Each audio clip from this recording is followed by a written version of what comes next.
Здраво! Добре дојде на новата епизода на мојот подкаст. Оваа епизода е во дел од серијалот кој што ова лето верувам дека многу ќе ви биде значаен на сите кои што редовно го следите подкастот.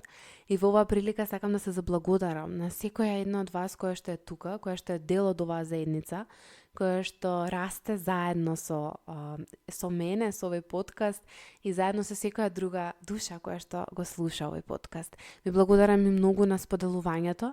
Она кое што многу ме радува е што гледам дека епизодите се почесто и почесто се споделуваат, а тоа е само знак дека сте и емпатични, меѓутоа и се грижите за заедницата и заедно влијаете на колективна промена, на подобрување на менталното здравје, на подобрување на задоволството и квалитетот на живот и секако на растот и развојот кај поединците. Во оваа епизода ќе зборувам за бамбусот, односно за бамбусовото семе и за една, да речам, доверба во тој еден невидлив раст за другите. Имаме една цела долга епизода на оваа тема, која што е приказната за бамбусот, и доколку ја немаш слушнато, пред да продолжам, слушни ја.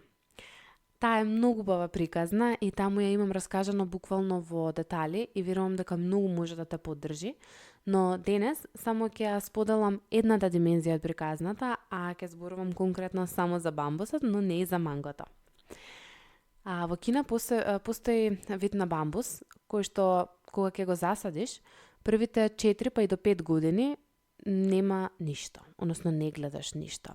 Нема ниту 1 сантиметар над земјата, семето треба редовно да се наводнува, да се грижиш за него, земјата станува празна. Овде најважно е трпението. Но во 5-та година се случува магија, а тоа е бамбусот израснува дури до 25 метри во висина за само 6 недели. 25 метри за само 6 недели. Одеднаш, или тоа е 5 години раст. Која е поентата, односно вистината? Овој бамбус цели 5 години растел, но растел внатре, развивал корени. Системот, кореновиот систем е длабок, е силен, е стабилен. Е способен да го издржи понатаму брзиот раст што следи. Доколку го немал тој невидлив раст, не би можел најверојатно да обстои ниту една недела кога ќе порасне. Повторно ќе кажам, доколку ја немаш слушано целата приказна која што ја зборувам, односно ја раскажувам и за мангото и за бамбусот, врати се назад и преслушаја, па потоа продолжи тука. Колку пати си кажала дека се трудиш, меѓутоа ништо не се случува. Нема промена. Не гледаш ништо, не гледаш раст и развој, не гледаш некоја драстична, да кажам, разлика. Никој друг не ја забележува твојата разлика. Работиш на себе, односно работам на себе, ама уште сум заглавена. Што правам погрешно? Каде грешам? Зашто другите растат, а јас не растам? И така натаму. И многу е важно да те потсетам дека нешто може да биде во интензивен процес на раст, иако тоа не се гледа. Затоа што во светот, каде што најчесто резултатот се мери само по оно што е видливо, ние многу често го забораваме оној внатрешен процес, односно темелот. И затоа ќе слушнеш дека има сезони во кои што растеш, има сезони во кои што никој не гледа колку ти е тешко, има сезони во кои што ти изгледа како да стоиш во место, има сезони каде што буквално внатре душата те корне, те копа, те боли, и има сезона каде што ги зајакнуваш корените. Ова е нешто кое што јас најмногу го имам освестено и го имам видено во бизнисот. Сакала или некела како предприемач, личниот раст и развој ми се неопходни, односно морам да работам на нив. Од една страна, а од друга страна како психолог и психотерапевт, меѓутоа и како животен тренер, мене ми е многу важно да јас сум таа која што работи на себе, јас сум таа која што е добро, која што е стабилно, која што може да се води себе, за да можам на местото кога ќе сведочам туѓата болка да не се изгубам во таа приказна и да бидам здрава поддршка. Односно, доколку јас не работам на моето зајакнување на корените, јас не можам да бидам поддршка и потпора на некој друг и тоа буквално ќе може многу лесно да ме оддува и да ме одвее.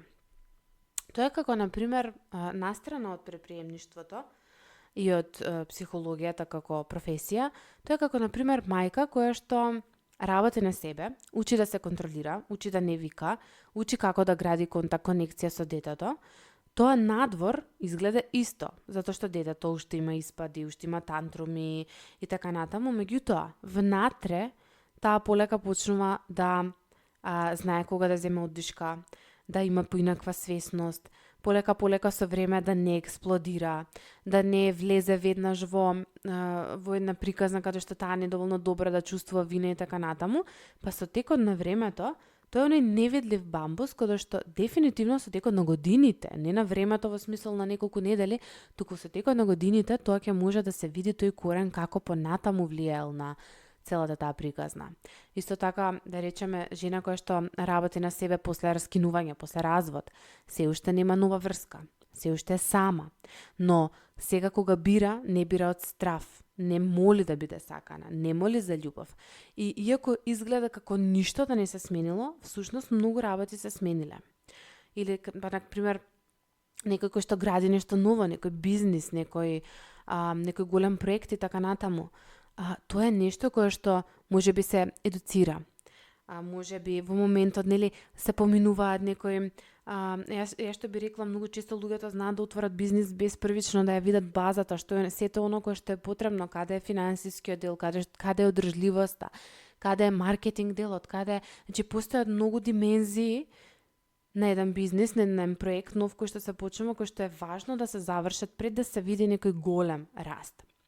И затоа овде ми е многу важно да некако споделам дека ова е приказна, многу често ја сретнувам кај другите и многу често го слушам на прашање зошто не растам, зошто не се гледа ова што го правам, или зошто таа и таа толку многу брзо порасна, но оно што најчесто не го гледаме е колку работа стои позади тоа што ние мислиме дека се случува со другата личност.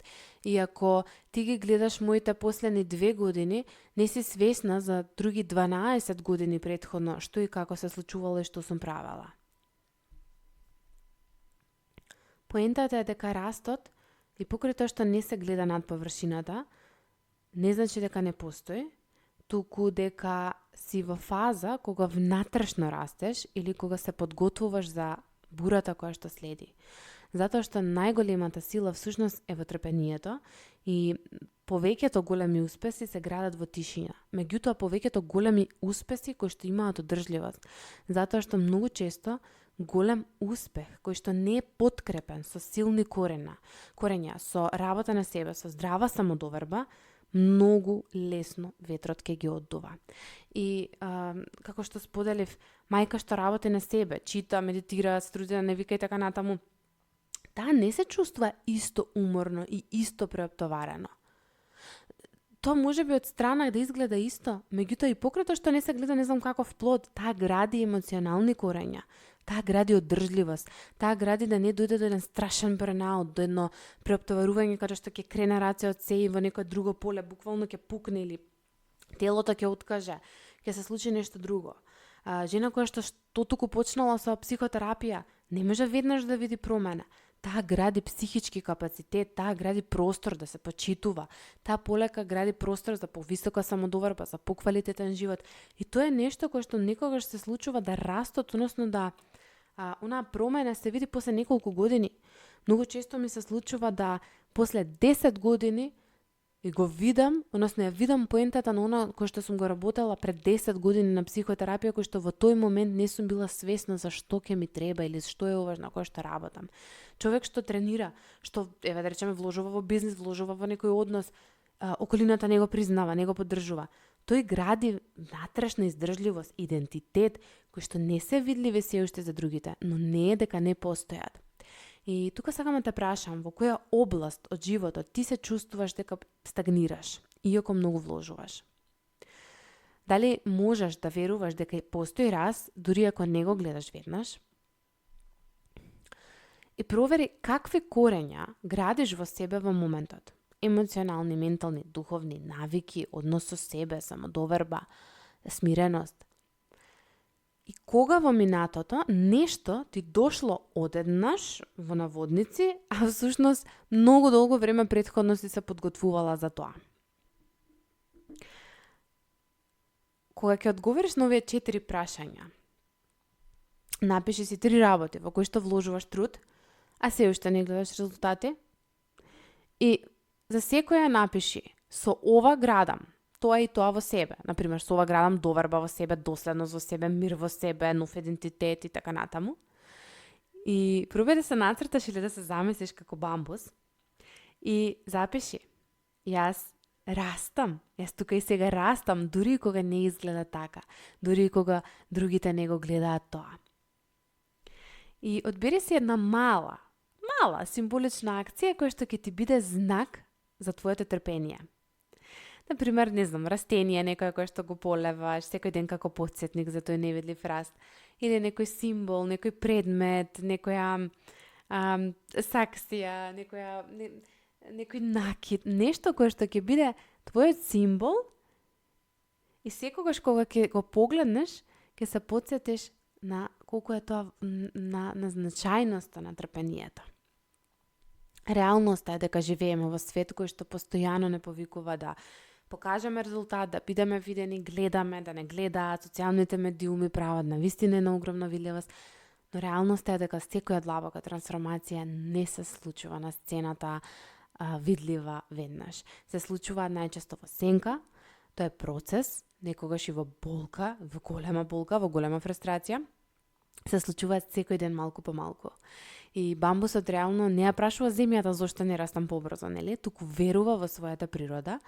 И така и ти си во тој процес и те повикувам да имаш верба и може би твојот бум, голем раст ќе дојде токму во 5-та година или може нема да дојде во 5-та, може ќе дојде во 10-та, но кога ќе дојде, ти знај дека ќе стоиш високо, стабилно и ќе знаеш дека си го изградил тоа со љубов, со доследност и секако со трпение. Сети се нови бамбус, диши. Ако сега си во таква фаза каде што се прашуваш дали има смисла, дали да продолжам, ако се мачиш затоа што нема што да покажеш, не заборавај на оваа приказна. И се надевам дека оваа приказна ќе те потсети на твојата внатрешна и невидлива сила, односно на тој внатрешен невидлив раст кој што го имаш. Поздрав и се слушаме во наредната епизода.